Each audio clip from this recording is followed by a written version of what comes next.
Damai sejahtera Allah yang melampaui segala akal, memelihara hati dan pikiranmu di dalam nama Tuhan Yesus Kristus. Amin. Saudara-saudara yang dikasihi dalam nama Tuhan Yesus Kristus, marilah kita mengawali hari ini dengan sapaan firman Tuhan dari Kisah Para Rasul 2 ayat 21. Dan barang siapa yang berseru kepada nama Tuhan akan diselamatkan. Demikian firman Tuhan. Firman Tuhan renungan hari ini termasuk ke dalam perikop Kisah Para Rasul pasal 2 ayat 14 sampai dengan ayat 40 tentang khotbah Petrus.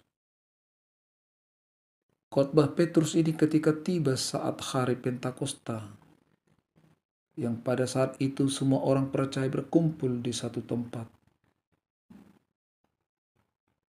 Yang bisa kita lihat dalam Kisah Para Rasul pasal 1 ayat 1. Tiba-tiba turunlah dari langit suatu bunyi seperti tiupan angin keras, dan tampaklah mereka seperti lidah-lidah, seperti nyala api yang bertebaran dan hinggap pada mereka masing-masing.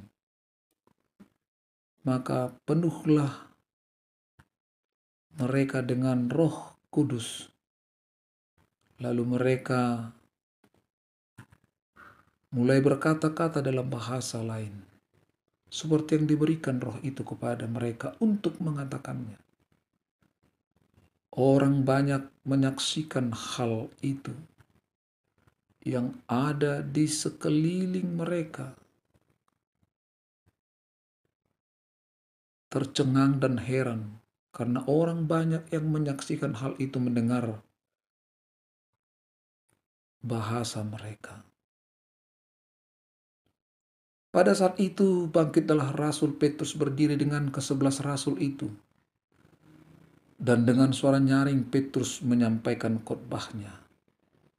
Di antara isi khotbahnya tersebut adalah nats renungan kita hari ini yang mengatakan, dan barang siapa yang berseru kepada nama Tuhan akan diselamatkan. Seruan ini hendak mengarahkan kepada semua pendengar, kepada satu nama yang sanggup untuk menolong, yang sanggup untuk menyelamatkan. Seruan ini juga dapat diartikan sebagai satu teguran keras akan kesalahan manusia yang masih ada saja berusaha untuk menyelamatkan diri sendiri dengan mengandalkan hanya kekuatan mereka sendiri tanpa mengikut sertakan Tuhan dalam kehidupannya. Seruan yang menyerukan nama Tuhan tidak dapat diartikan hanya sebatas seruan begitu saja.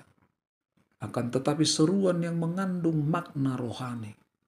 Seruan yang didasari oleh Roh Kudus yang mendiami hati kita. Seruan yang datang dari iman, keyakinan yang benar-benar keluar dari pengenalan kita akan Tuhan yang penuh kuasa. Itu sebabnya, walaupun di dalam nats ini telah dikatakan, dan barang siapa yang berseru kepada nama Tuhan akan diselamatkan. Tetapi hal tersebut bukanlah jaminan 100% bahwa seruan setiap orang akan dikabulkan Tuhan. Karena tidak semua seruan akan dikabulkan Tuhan. Tuhan pasti lebih dahulu menilik hati orang yang berseru tersebut. Dalam Matius pasal 7 ayat 21 dikatakan, bukan setiap orang yang berseru kepadaku, Tuhan, Tuhan, akan masuk ke dalam kerajaan surga. melainkan Dia yang melakukan kehendak Bapakku yang di sorga. Saudara-saudara, Yesus dengan tegas mengajarkan bahwa melaksanakan kehendak Bapanya yang di sorga merupakan suatu syarat. Dengan demikian, maka dapat kita katakan juga bahwa kita tidak akan dapat memperoleh keselamatan dengan usaha kita sendiri. Hanya dengan pertolongan Tuhan saja kita diselamatkan. Diselamatkan dari belenggu dosa, iblis. Diselamatkan dari segala sesuatu yang mengancam hidup kita. Ketaatan kepada kehendak Allah memang merupakan syarat yang tetap berlaku untuk jawaban seruan kita. Alkitab juga mengatakan dalam Efesus pasal 2 ayat 8 hingga ayat 10. Sebab karena kasih karunia kamu diselamatkan oleh iman. Itu bukan hasil usahamu, tetapi pemberian Allah. Dan seterusnya. Karena kita ini buatan Allah. Oleh sebab itu, jangan pernah ragu untuk berseru kepada nama Tuhan.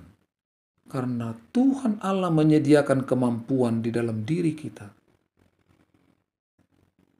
Alkitab mengatakan dalam Filipi pasal 2 ayat 13. Karena Allah lah yang mengerjakan di dalam kamu baik kemauan atau pekerjaan menurut kerelaannya.